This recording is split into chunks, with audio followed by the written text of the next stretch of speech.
Pengertian leasing. Arti kata leasing berasal dari bahasa Inggris, yaitu kata lease yang artinya menyewakan. Kegiatan utama dari perusahaan leasing atau sewa guna usaha ini yaitu biayai keperluan masyarakat dalam mendapatkan barang modal yang mereka inginkan.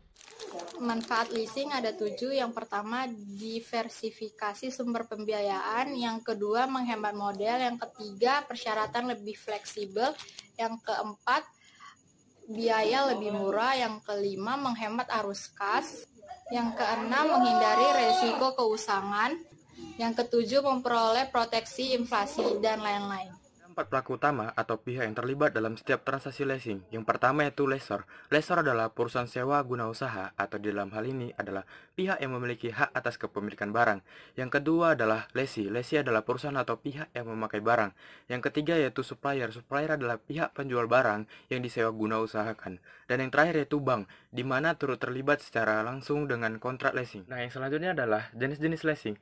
Yang pertama adalah operating lease. Lessor membeli barang dan menyewakan kepada lessee untuk jangka waktu tertentu. Yang kedua adalah sales type sale, adalah jenis pembiayaan di mana perusahaan menjual barang yang mereka hasilkan sendiri.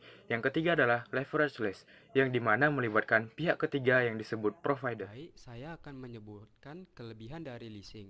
Kelebihan yang pertama itu adalah pembiayaan penuh. Yang kedua, lebih fleksibel. Yang ketiga, kemudahan penyusutan anggaran. Yang keempat, tidak perlu adanya jaminan. Yang kelima, pelayanan yang cepat. Dan untuk kekurangan leasing terbagi menjadi 3. Yang pertama itu adanya denda.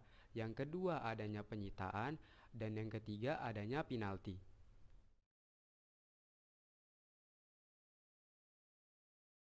Penggolongan perusahaan leasing ini pun terbagi menjadi 3. Yang pertama itu Independent Leasing Company, yang kedua itu Captive Lessor, yang ketiga Lessor Broker atau packager.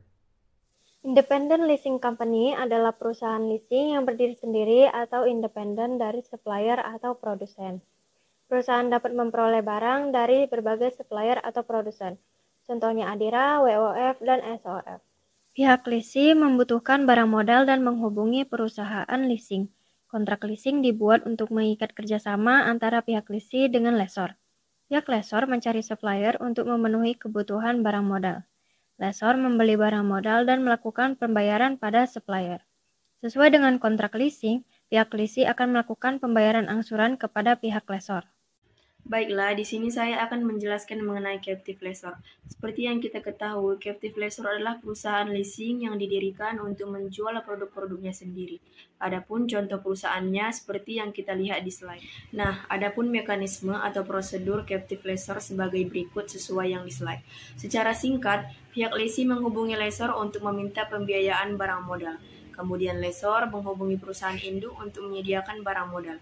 Lalu lessor melakukan pembayaran kepada perusahaan induk. Kemudian barang modal tersebut diberikan kepada lessee dan lessee membayar kepada lessor dengan perjanjian kontrak sebelumnya.